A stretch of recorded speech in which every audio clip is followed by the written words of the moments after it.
Now, back live with Peter Cradley. Welcome back. Well, each week here on Credlin, I go through election lies and misinformation sprouted by far-left activist group GetUp with Advance Australia's National Director, Gerard Benedette. And today a News Corp investigation has uncovered some major issues surrounding GetUp's finances. Joining me tonight is the Cost of Living Editor at News Corp Australia, Mr John Rolfe. John, take us through what you've uncovered today and some of the serious questions that appear left unanswered by GetUp. Peter, what I did was take GetUp's financial statements and provide them to people who know much more about accounting than I do. So I reached out to Deakin University and to people within its accounting department, and also the head of the not-for-profit division of HLB Man Judd. And I did so after a public policy analyst had produced some work which I'd seen, which called into question some of the tax treatment that GetUp had been applying. When I provided those financial statements to Deakin University and to the gentleman from HLB Man Judd, they came back and said there are prima facie case here for GetUp to provide more information about why it was it hadn't paid any tax on its 2018 profit, and why it was that it was deferring income, and why it was that it was treating some income as non-assessable. I put those questions to GetUp, and instead of getting proper answers, what I got was a different version of their I guess they are change agents, but I didn't realise that also included trying to change my story by getting everyone who had spoken to me on the record to retract their statements. Well, we were unswayed by that, and we went ahead nonetheless. Their threats did not see us resile, and we published the story today. And I think that GetUp should just stop playing the man and should start answering the questions. If it's got nothing to hide, provide the information that should already have been in their accounts about exactly what it is that they're doing. Okay, so let's be very clear for people at home. GetUp did not pay tax on its 2018 profits, as well as its deferral of income and treatment of donations as, quote, non-assessable. People who have done their own tax at home will know exactly what I mean there. The academic who reported through to you, John, wrote to you in advice, and it's published today, GetUp is not a charity, but it is a private not-for-profit organisation, which suggests it receives no tax concessions from the Australian Taxation Office, and thus any income that GetUp receives via donations should be treated as taxable income. Now, we know it wasn't in the case of the last financial year. It's rolled that money over. Can you explain to me, I understand you've just briefed me off air, that GetUp in the past has paid tax on its donations. Why has it suddenly stopped doing that now?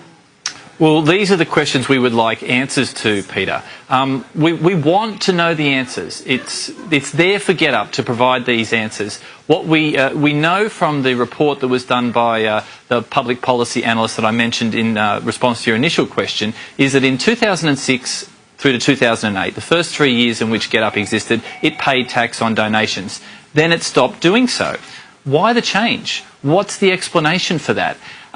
And it has admitted that it needed to modify its accounting policy. It did so in restating its 2017 numbers, but yet there are questions about its 2018 results as well. What I think is most concerning is their response to any criticism, because this is a group that has called out the likes of Qantas for legitimate accounting approaches such as carrying forward losses. It has castigated corporate Australia based on the amount of tax paid as a proportion of revenue, which I don't know any country that uses that as a measure, because tax is payable out of profits, not out of revenue. Yet here we have them unable to answer even basic questions about their own behaviour. Some would say that's hypocritical. Yeah, well, I think it's hypocritical because Labor says they're going after the top end of town, and if you look at the profit take reported by GetUp, at which they haven't paid tax on, we look at the connections into multinational groups overseas that GetUp is involved in. It meets then the multinational tax test of Labor. I think this is concerning. We know that unions don't pay tax, but they're also associated entities of political parties for the purposes of assessments by the AEC. GetUp says it's independent. It says it's not an associated entity, so it has to play by the rules. It can't be one and not the other. Oh, precisely. Look, GetUp, if it was just more open, if it was only what it wants others to be, if it held itself to the same standard that it demands of others, then there wouldn't be a problem here.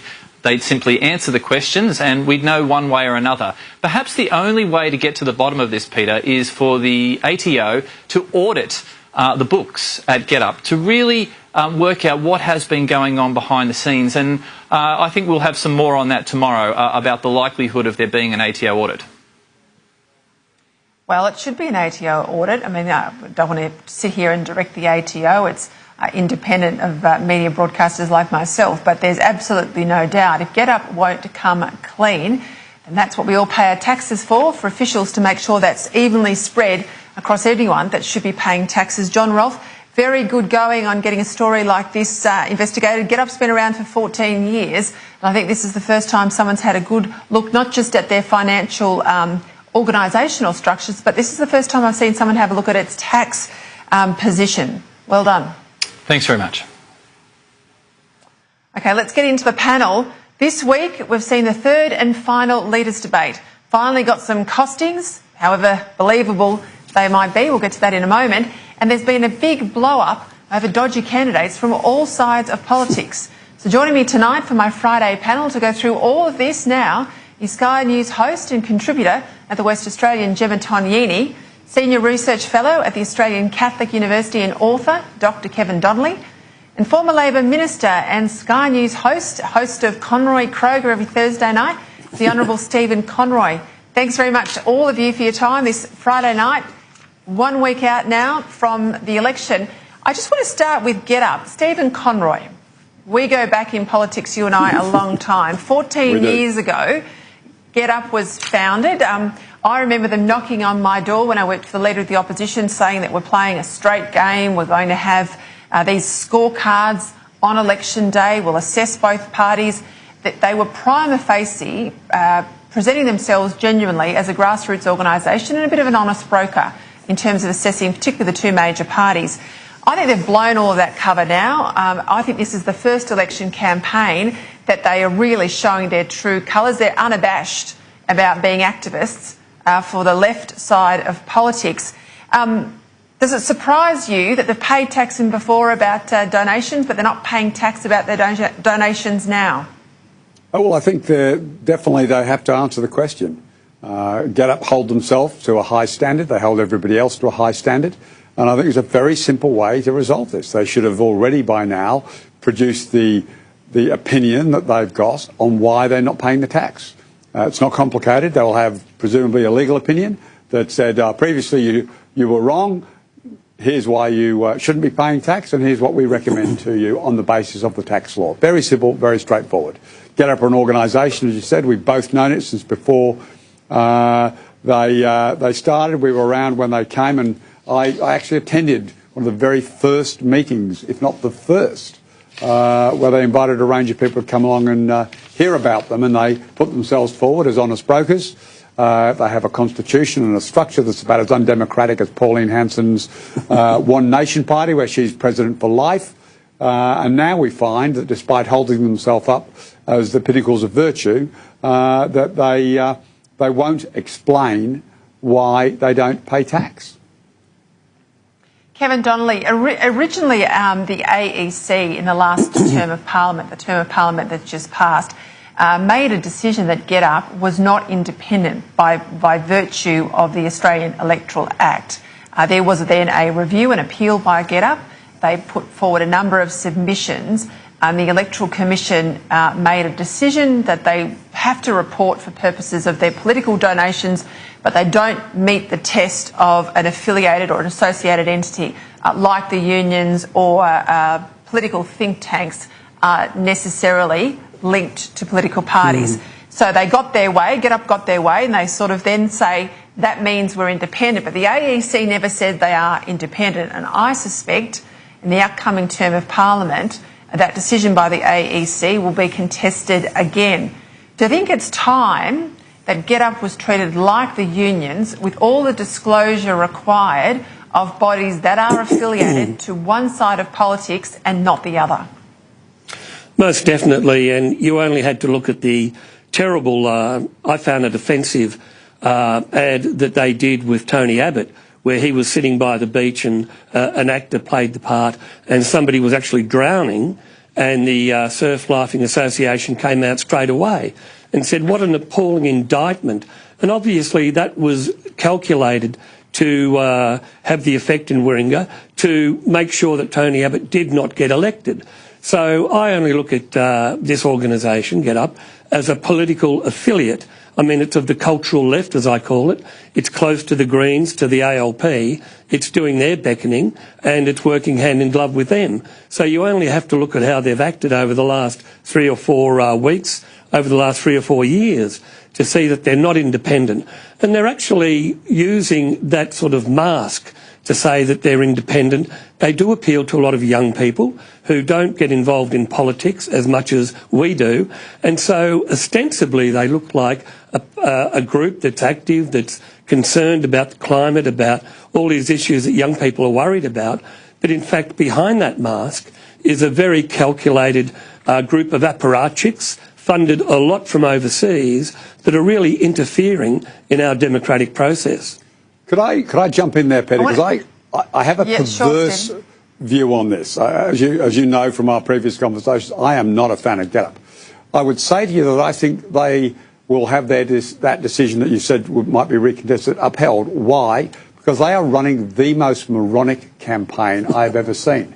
If I had any ability, and was the ALP, to influence where they were spending the money, I would slap them. They are wasting money targeting vanity seats that will make no difference to the election of a shortened government. They are wasting money in Warringah. They are wasting money in Higgins. They are wasting money in Kooyong. They are wasting money.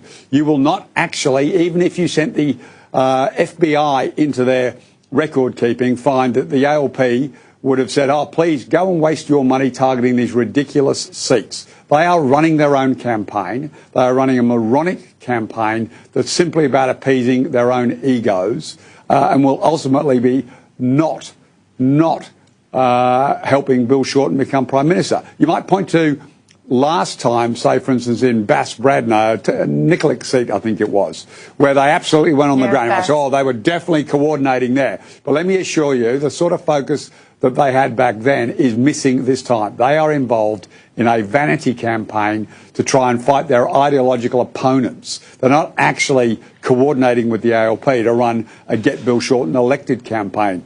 Yeah, but hold on, Stephen. You know as well as I do, if morons were bounced out of politics, there'd be no one left. One. True. Two. They are causing the diversion of resources. In these safe seats, in Higgins, in Warringah, in other places, they would not be spending what they're spending if it wasn't for the requirement that GetUp brings in terms of personnel, volunteers, advertising, and heft into these safe seats. Their long-term gain is to ensure that what's left of the Liberal Party is absolutely squarely in the Malcolm Turnbull sort of left-wing Liberal camp. It wants to see the end of conservatism, and it's beyond just climate change. The real push from GetUp, and this goes to a lot of the work you've done, Kevin, is the culture wars. Now, Gemma, they're a creature of the Western Australian political landscape, as they are everywhere around the country. I was in the seat of Pearce. I've seen their work in Canning.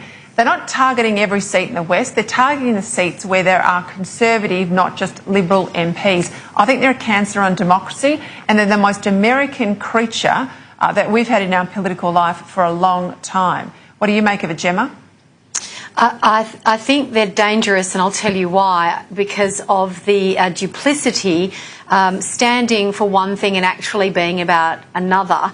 The secrecy around the financials. You don't get a reaction the way that they reacted to the News Corp story today unless there is something to be protected that they don't want to see delved into to a deeper degree in the public arena. And thirdly, you know, all of these conversations that we're seeing, particularly in the American political system, to a lesser degree here, but, you know, the idea of political political interference. And I think most people kind of think of cloak and dagger stuff in the dark and alleyways and internet and all that sort of stuff. This is political interference in the sense that the group is purporting to be independent and holding everybody honest, etc., in the vein of the Democrats eons ago, but they're not. They are clearly advocating for that cultural left of politics, as you said, Peter. And the reason we can say so with such confidence is because they're not being, covert about it. There's the Warringah ad, there's all of the other stuff that we could quote verbatim, and that's why they're dangerous. I agree. They should be audited. They should be scrutinised to the same degree that they themselves have insisted every other political party be scrutinised. And look, Stephen's right. I think if that decision in relation to their independence or not gets revisited, the AEC will go back and uphold their original decision that says Get Up belongs to the left and is therefore not independent. Quick break. I want to get back into the costings in a moment. You're watching Credlin on Australia's News Channel.